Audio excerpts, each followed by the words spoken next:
maraming salamat. Welcome back to our live stream right now. So natapos na nga po ang contract signing kanina. And now welcome to the media conference of our newly minted Star Magic artist and our returning kapamilya, Miss Janine Gutierrez! Thank you. Hi, guys. Hi Janine! At kasama pa rin natin of course ang ating friends from the media. Palakpakan naman natin sila! Thank you so much. Maraming salamat po for being here. Salamat. Kanina po sobrang thankful si Janine. Sinasabi niya ang ganda nung styling nung place. And ito na nga, kaya siya blue kasi ito daw yung favorite color mo. Yes. That's the reason why everything's blue today. Thank you, super ganda. Thank you, Kuya Alan. Kuya Marky, thank you for my contract signing. Thank you po. Personalized talaga siya for you. Yes. And kanina nga na-surprise tayo ni Jericho Rosales. Kaya naman napraning na po si Janine. Sabi niya, bakit may isa pang chair doon? Tinatanong niya, may papasok pa ba? Wala na. Tayo-tayo na lang to guys. And of course, our mga kapamilya sa live stream, thank you once again for still staying with us. At ito na, makakausap na natin si Janine for more of your questions and our questions coming from the media. So simulan na natin, Janine. Yes. Our first question is coming from G. Trilliana of Malaya, and I will read her question. Sabi niya, looking back, what roles do you still look back on and why? And was it because feeling mo kulang ang nabigay mo or dahil sobrang saya mo playing that character? Well, yung isa sa palagi talagang nasa isip ko is yung role ko sa Dirty Linen. Pero yun, it's not because of anything negative, just because sobrang grateful ako na nagawa ko siya kasi talagang dream role siya for me. And yung buong experience na yung set namin, parang studio, lahat kami magkakasama, lock-in, talagang naging close din lahat. Tapos ang ganda nung kwento and nung script.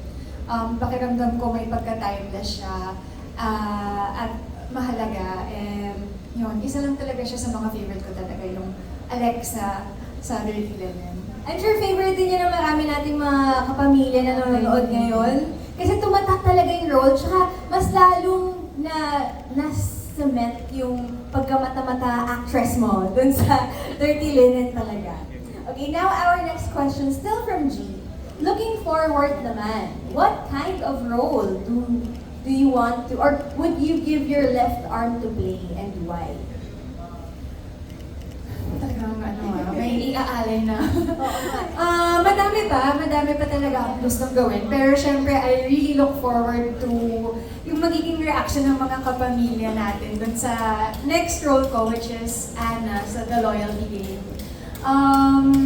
Akala ko kasi nung una parang simple lang yung role na wife discovering something about her husband. Pero yun pala, sobrang layered din nung role ni Anna. And I'm excited kasi it's with Jericho again, pero this time, ibang dynamic naman, malayong-malayo sa Lavender Fields. So abangan po natin yan, The Loyalty Game. Okay, next question is from John Bueno of kumagkao.com. Was the decision to go back to Star Magic something that took you a while to do? What made you decide to do so? It's my first time with Star Magic. First time ko signing with Star Magic. And of course, I am so grateful na they accepted me with open arms because alam ko na Star Magic is super loaded and packed with so many talented kapamilyas and actors and talagang a lot of people that I look up to. So I'm so happy na meron pa palang space for me. And siguro just coming into this new contract with ABS, syempre madami pa akong gustong gawin and ma-achieve. And I know that under the guidance of Star Magic na talagang very successful in mentoring and supporting their artists, alam ko na mas madami pa akong mararating. Na medyo connected dun sa question natin kanina about the loyalty game, itong next question ni John. Aside from more series naman, what are the plans in the pipeline? Without spoiling daw. And what are you looking forward to now that you are back? Yes, so in order, mauuna ang The Loyalty Game. It's coming out on Prime sa July na. So, parang 1 month from now, e-air na siya sa Prime.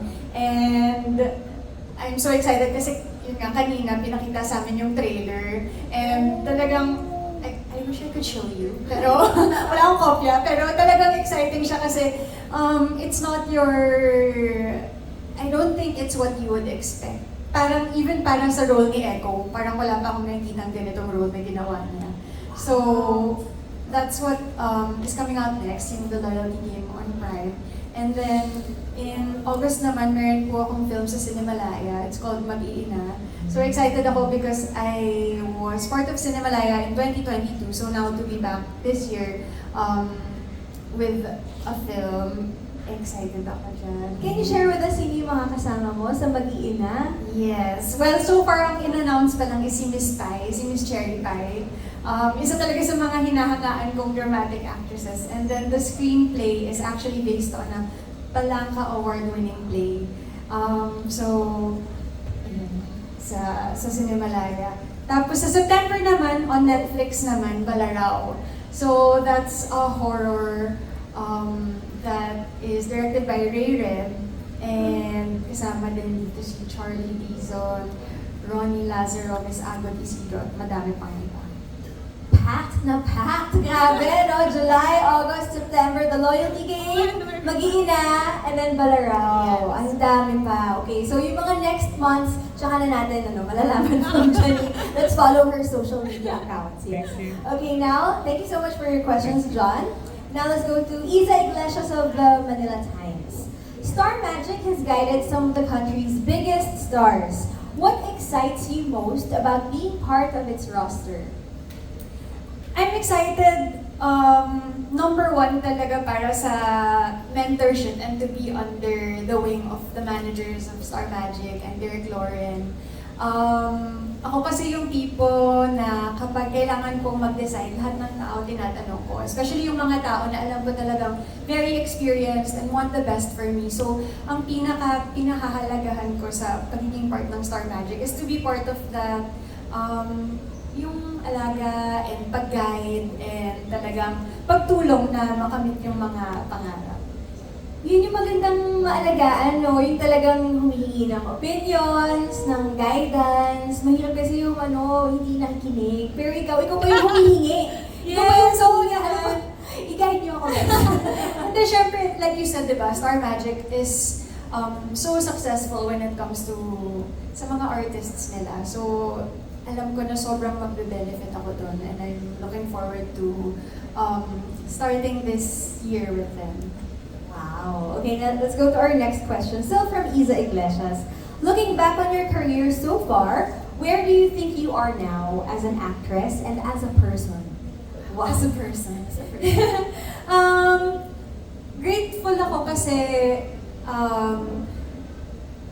feeling ko meron na akong mga nagawa na talagang mga pinangarap ko before. Like even this day, parang looking back, wow, sobrang dream ko to, to do another contract signing with ABS-CBN, and ramdam ko na unti-unti natutupad ko yung mga pangarap ko. And at the same time, ang dami ko pang gustong gawin. And then with these new projects, alam ko na I have the best support with Star Magic and with my manager Pinky, and just also with Echo and how he's so knowledgeable. Syempre, 30 years din siya this year actually. So grateful ako kasi alam ko surrounded ako by people who are so much smarter than me, so much more experienced, surrounded ako by talent. At pati kayo na bata pa lang ako, nandiyan na kayo sa press, kabisado nyo na to, and talagang humuhugot ako ng lakas at kaalaman sa inyo. Mga anong year mo pa sila nakikita? 1991. Hindi, pero totoo, yung mga friends natin from the media, talagang ang hahaba na ng pinagsamahan with ABS-CBN. Maraming salamat po. Okay, now let's go to our next question from Tita Cora. O Tita Cora. Diba? Ako, kinabahan ako eh. Si Tita Cora. Tita Tita Cora, OG Diaz Showbiz Update. Hi, hello po. Janine, you've been in the industry for many years. Ano ang isang bagay tungkol sa sarili mo na ngayon mo lang tunay na na-appreciate sa paglipas ng panahon? Siguro,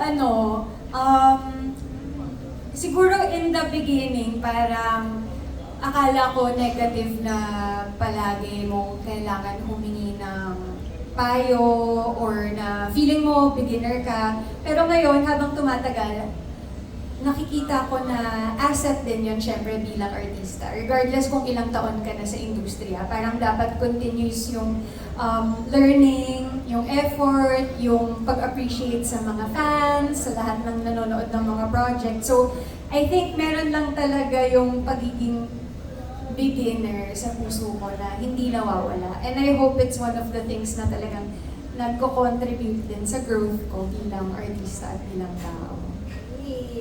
Sobrang humble ng mindset ni Janine, no? Parang hindi mo i-expect sa isang showbiz royalty.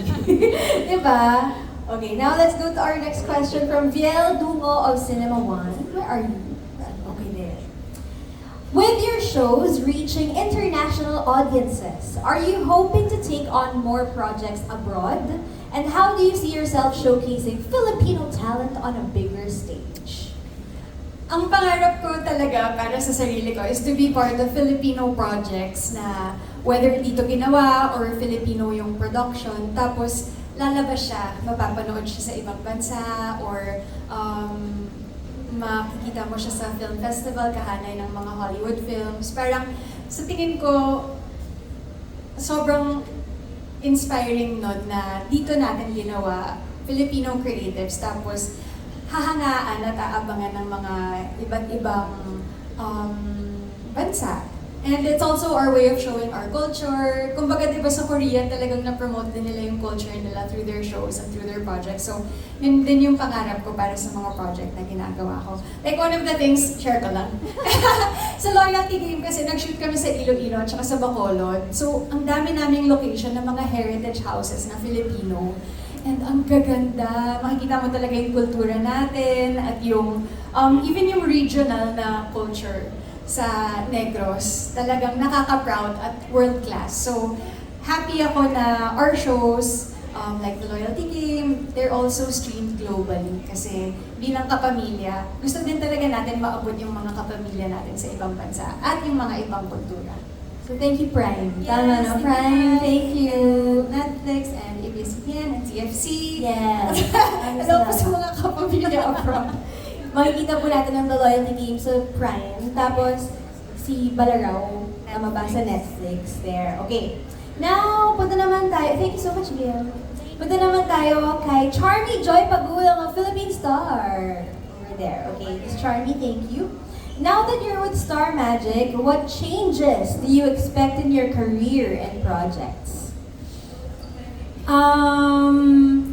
Siguro parang alam ko na ang daming nag-iisip para sa akin. Yung I don't really have to worry na magkakamali ako ng desisyon or parang alam ko na suportado ako ng pamilya ko. Parang ganun yung feeling na somebody is helping me achieve my dreams. At saka yung kilala nila ako at tutulungan nila ako sa mga gusto ko pang magawa. Actually, nung una ko nung una akong nakaakyat sa Star Magic office, nakwento ko na din kay Direk Lauren. Direk, ito po kasi yung mga ipapatayo ko, ito po yung mga pinag-iipunan ko. So, Bakit nakaka-pressure yun for Direk Lauren, ah? pero what's nice is sobrang na-appreciate niya na sinishare ko sa kanya, hindi lang yung goals ko sa trabaho, pero pati yung para sa amin ng pamilya ko. And then, yung response niya at ng managers ko is, okay, sige, kaya natin yan together. So feeling ko talaga, ang dami kong naging bagong kakampi. Sa buhay. Ang ganda ng strategy na yun, ah. Direk, ito yung plano ko, ah. Help me achieve this. Okay, thank you so much. Ngayon naman, punta tayo kay still from Charmy. Second question. Can fans expect to see a different side of you in future roles? Yes, sobra. Actually, ito pong loyalty game talaga. As in, hindi ko talaga siya in-expect na magiging super challenging siya. Akala ko kasi nung ginawa ko yung Iris na kontrabida, ang challenging na yun for me. And I thought na now, since hindi naman ako yung parang kontrabida, akala ko mas parang comfort zone ko. Hindi pala. Hindi pala kasi sobrang layered nung role ng babae. Meron siyang personal issues, meron siyang issues sa marriage niya, and it's not a drama pala. Parang meron siyang mystery element, may thriller element siya, and ibang klase din ang hiningi ni Direk May sa akin at sa mga artista dito. So would you say may mga first experiences ka dito? Yung first time mo na-experience? Yes, super. And thank you pala Direk May. Thank you so much for your message. Alam ko busy ka, so thank you. Sobrang ginaid niya kami dito sa The Loyalty Game. Siyempre, hindi niyo pa alam yung sinasabi ko, no? Kasi wala pang trailer, pero abangan niyo na lang at balikan niyo itong mga sinasabi ko. Yeah, madaming first. Kahit wala pang trailer, alam mo, ramdam na namin yung excitement sa'yo. Di ba? Parang feel mo talaga sa kanya na, oh my gosh, guys, abangan nyo to. Okay, so abangan po natin yan, The Loyalty Game. Okay, thank you so much, Miss Charmy. Let's go to Mikey Viñas of Kapamilya Vines. Okay, so marami na tayong nakikitang stars sa other networks. Do you also consider working on a collab project with GMA now?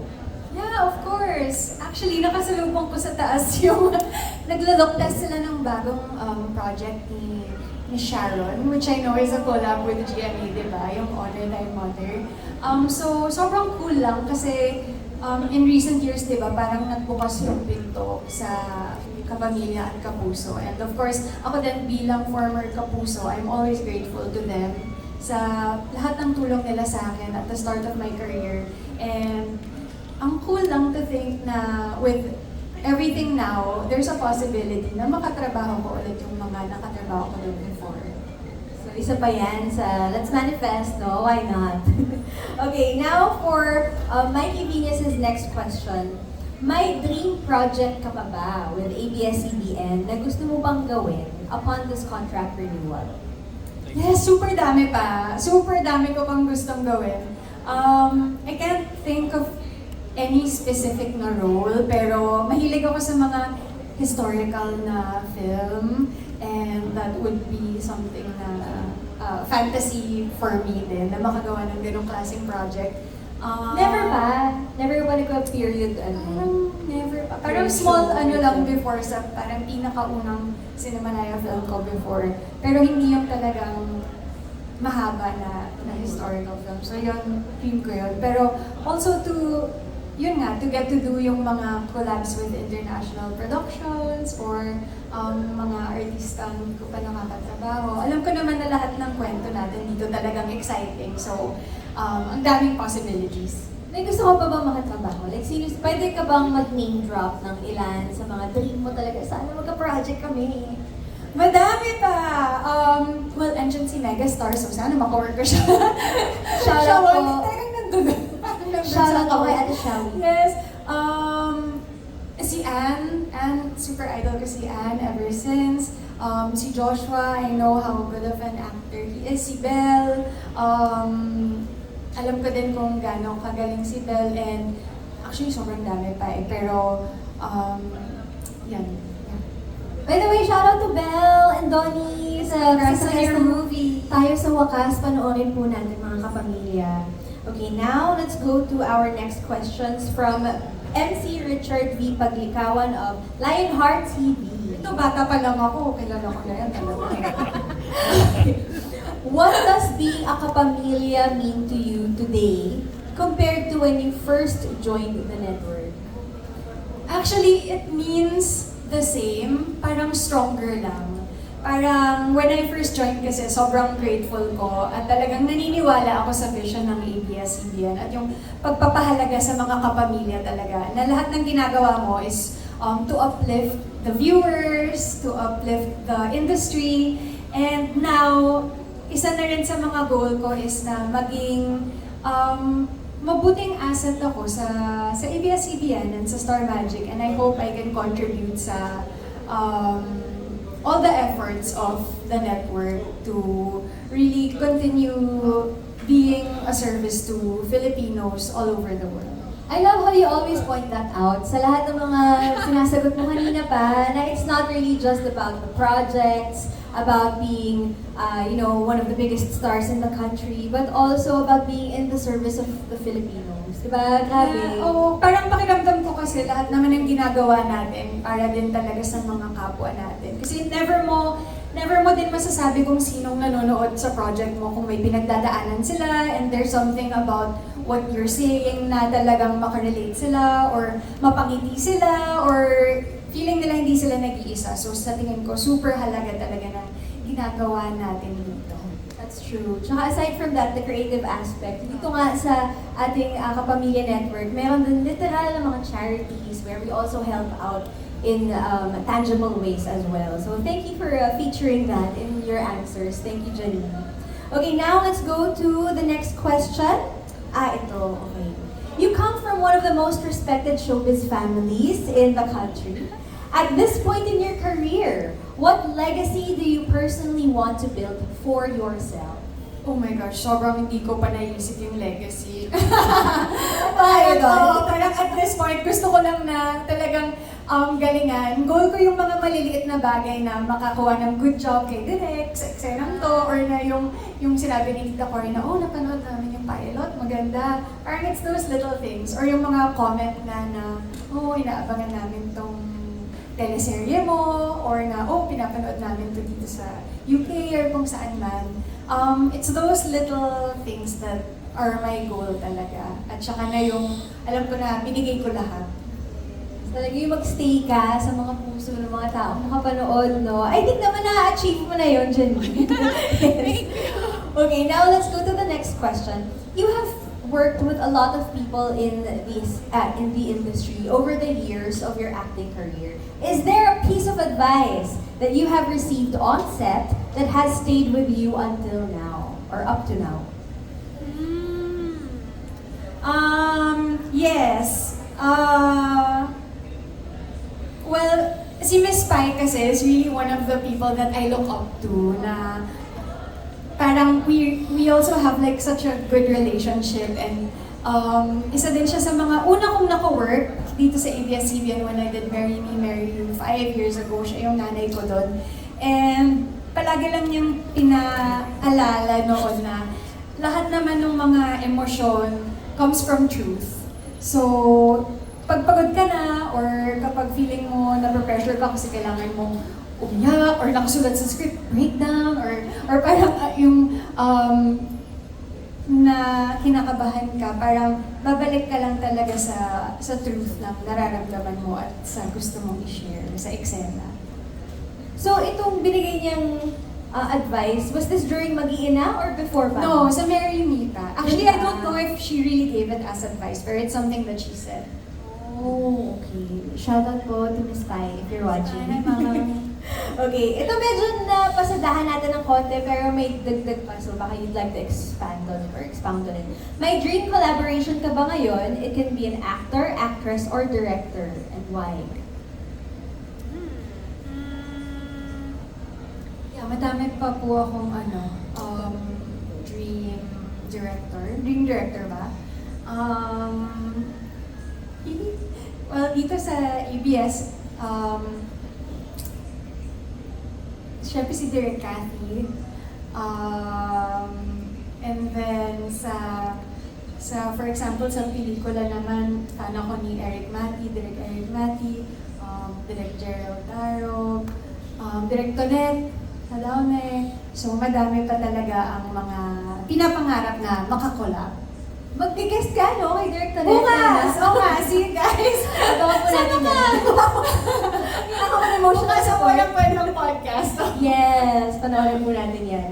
Okay, next question natin. Sa dami ng characters na nagampanan mo, meron bang trait na nadala mo from a character into your real life? medyo, nung Iris, parang feeling ko, medyo sumungit din ako ng style. Tumaas yung kilay mo. Oo, yung parang, oo, kasi, nung umpisa ng Lavender Fields, talagang tinulungan ako ng mga producer namin and ng creatives na talagang tinulungan ako kung paano ma-embody ang pagiging powerful at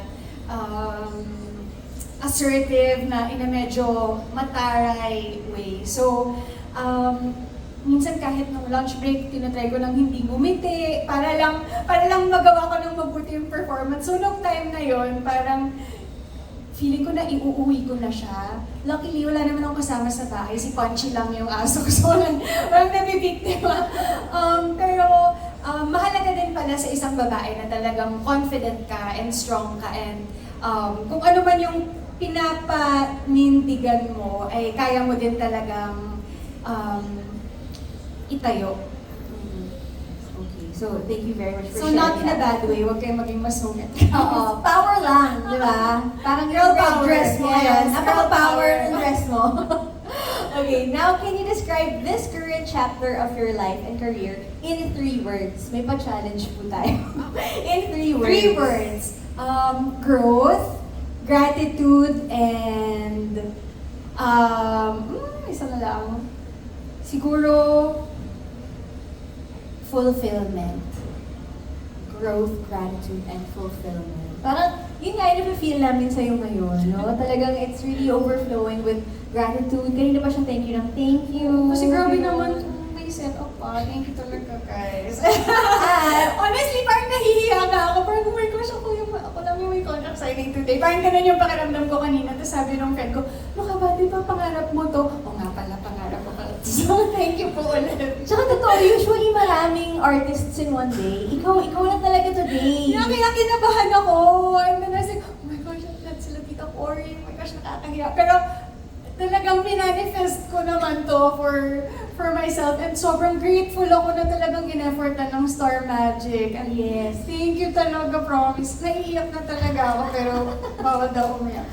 Thank you. Lahat kami naligo para sa'yo lang talaga today. Diba? Thank you Siya talaga. lang talaga yung pinunta natin. And, hindi to na-experience ni Echo. Naingit na siya eh.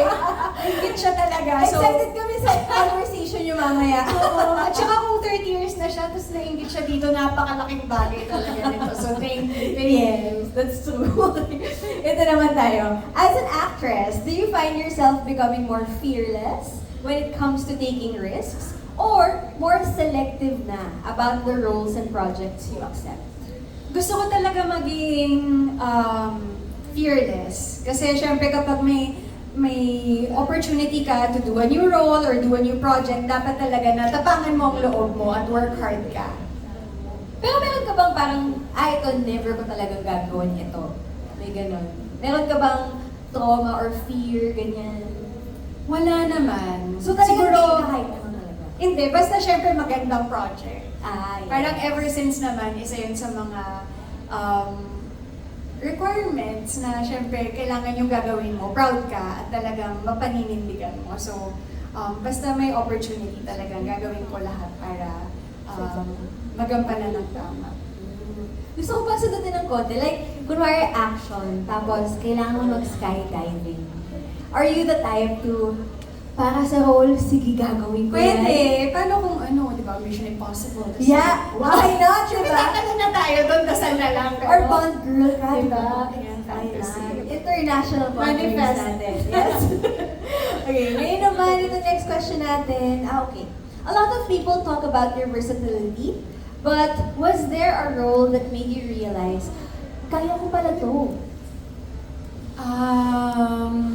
Oh, yes. Yung, honestly, si Iris talaga yung naging mahirap. Oo, si Iris. Kasi bukod sa pagiging kontrabida, meron siyang action element. So kami ni Ate Jody talagang nagsasapakan kami. Minsan nagkakatamaan na kami. So, when we would get compliments about the fight scenes, parang sobrang lang, oh my God, thank God na nagawa namin ng maayos. And first time namin both to do action, so ang laki ng pressure. So, nung naitawid naman, parang, okay, yes. As long as you work hard talaga and you practice, kahit ano, kakayanin mo. Sige, let's dive deeper into your actress persona dito. Among all the roles you have portrayed, meron bang role that became a turning point for you creatively? Yung tipong after that project, mas lumawak yung tingin mo sa sarili mo as an actress. Yes, meron akong film na ginawa before the pandemic. It was Elise with Enchong Lee.